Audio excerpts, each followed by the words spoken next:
Ireland's Emily Beatty in action against Caia van Maasakker of the Netherlands during the Hockey Women's World Cup final at Lee Valley Stadium in London. Photographed Morgan Treacy. Inpho Emily Beatty was on holidays. She planned to travel to London to support the Irish team in the World Cup final and packed her face paint. Then her life changed forever. On the Saturday during the semi-final, Megan Frazer was injured. Back in Ireland, I was given a heads up. I was on my holidays in West Cork. I'd my flight booked to London because I was going to go over as a fan to support the girls in the final. But I changed that flight from the Sunday to the Saturday anyway. Then when I didn't get a call from London on the Saturday night, I figured that Megan was all right to play in the final. Anyway, I drove to Cork Airport with my bag on Saturday. I had the face paint and everything because I was going to be supporting the girls. But I also packed my kit, my sticks and hockey shoes and shin guards, and brought them too. It wasn't until about 11:30 on the Sunday morning, the match was a 4:30 start, when Sharpie, Coach Graham Shaw, rang me. He asked me how long it would take for me to get to the team hotel over in Canary Wharf. I was in a hotel way over on the other side of London. I was like, oh my god, this is crazy. I completely thought at that stage the opportunity had passed. I had already arranged to meet up at the stadium with some of the other girls on the team that had missed out. So I ran down from my hotel, jumped into a taxi, and I said to the driver, "This is an emergency. I'm playing in the World Cup final." He said he'd been a cab driver for 22 years and he'd never heard that story before. He said to me, like, "I'm really taking you to a World Cup final." When we got to the team hotel, we posed for a photo and he said he'd put it up on the London Cabbie website. Graham greeted me and said we've a team meeting in 15 minutes, and to hang out with the other girls for a while until it started. I was so ecstatic. There was no time to feel nervous, no time to think. It was like taxi, hotel, team meeting, team meal, bus, stadium, World Cup final. I was thinking it's absolutely crazy. But I'd played in the warm-up games against Japan and Italy and Chile, so I felt prepared. I just sent my family a text message that I am going to play in the World Cup final and I'm putting away my phone, so let everybody know. My parents couldn't make it, and that was a shame because they had been to every one of my matches. You want to win every game you play. The Dutch are the best in the world. By miles. Surreal, that's the word that probably sums it up. You could never have predicted those 48 hours in a million years. Ireland players celebrate with their silver medals after the World Cup final against the Netherlands. Photograph Morgan Treacy. Info Noel Brannigan was Irish captain at the 1986 World Cup in the Netherlands. Beating the US cleared out Old Demons, getting a silver medal, just gorgeous. For the semi-final, I was in London watching the Heathers musical. Going in, I'd a text from Betty, "Sister. 1-0 it said. Oh god, I went back in. Out again at the interval. There were 7 texts going, 0-0, 1-all, penalties, and then yes, we are going to the final. I had to go back in for the second half of the play. Every now and then I felt a river of emotion run through me. I was ringing people and one of the ushers came up to me and said, "Are you okay?" She thought somebody had died. I was talking to Deirdre Duke after the final and I said to her that the first game against the USA you lifted demons with your 2 goals. She scored 2 of 3 goals. She lifted demons off anyone who was in the 1986 World Cup because we got physically beaten up by the Americans. No cards.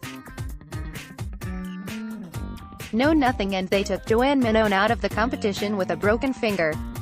When you are with people in a moment of significance, you remember things. We lost 4-3 to New Zealand. A draw, we would have been in the top 8. A win, we would have been in the top 4.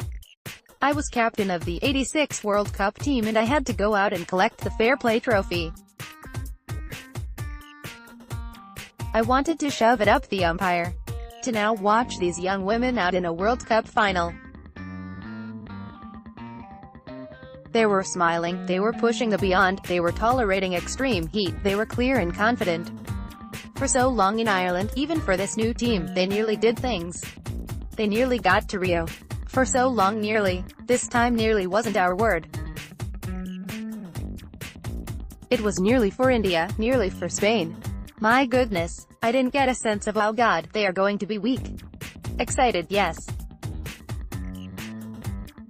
I was sitting beside a parent of one of the players and she was going, oh feck, oh feck, oh feck. Then she'd turn and say, oh I'm sorry.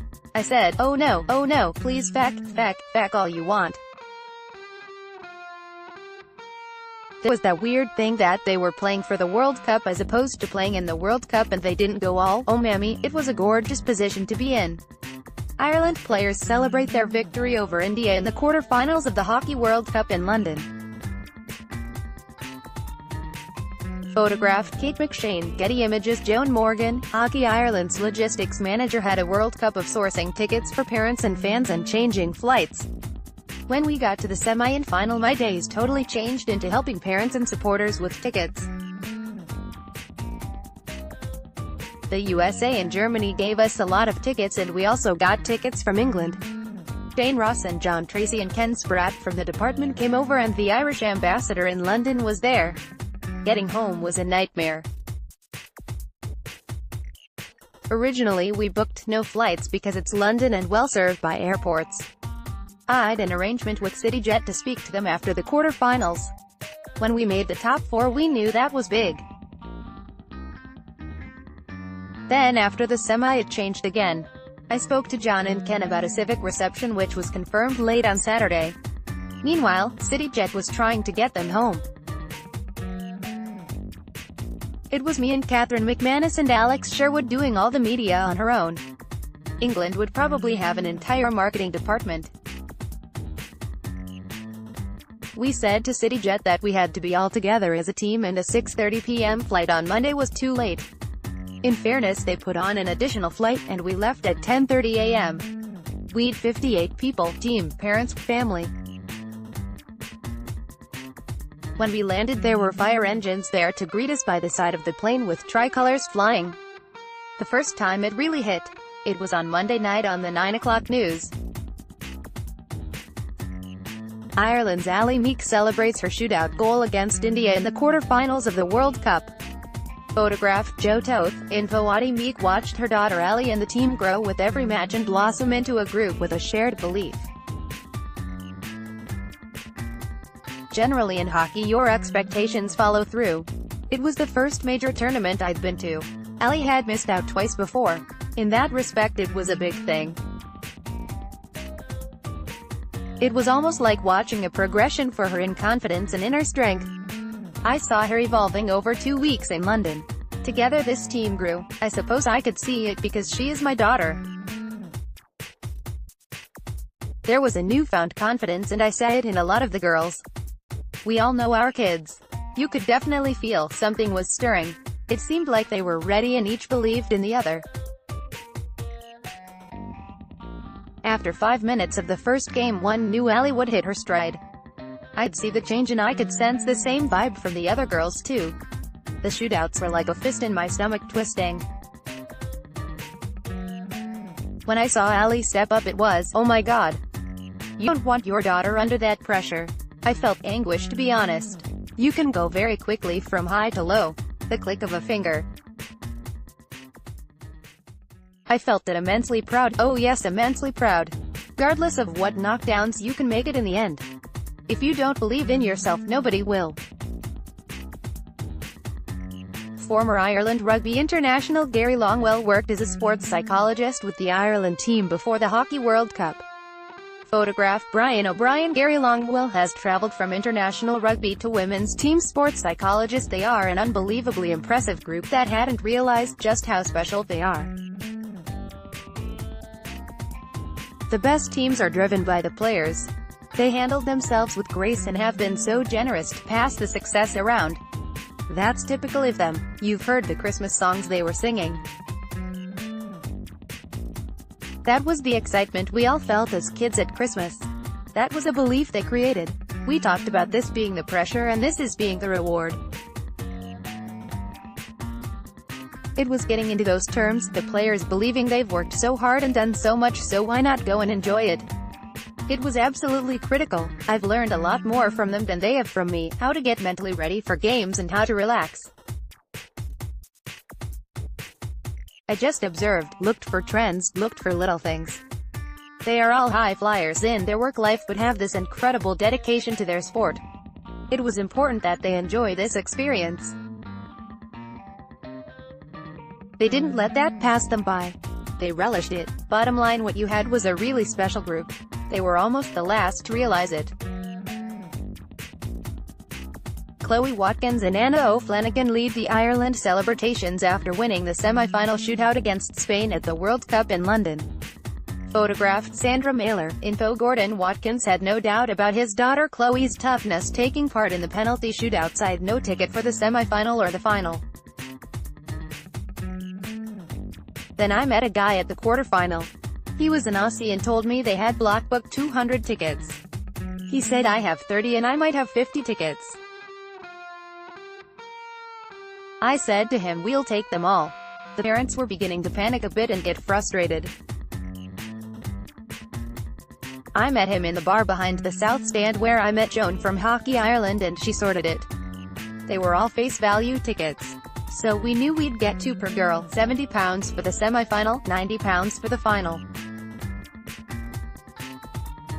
My son Gareth and daughter Courtney came over. Courtney came from Portugal. She went to watch an earlier match in a pub over there and a crowd of soccer fans came in to watch Hibs and Aberdeen. Tattoos, the lot. But the bar said hockey were here first.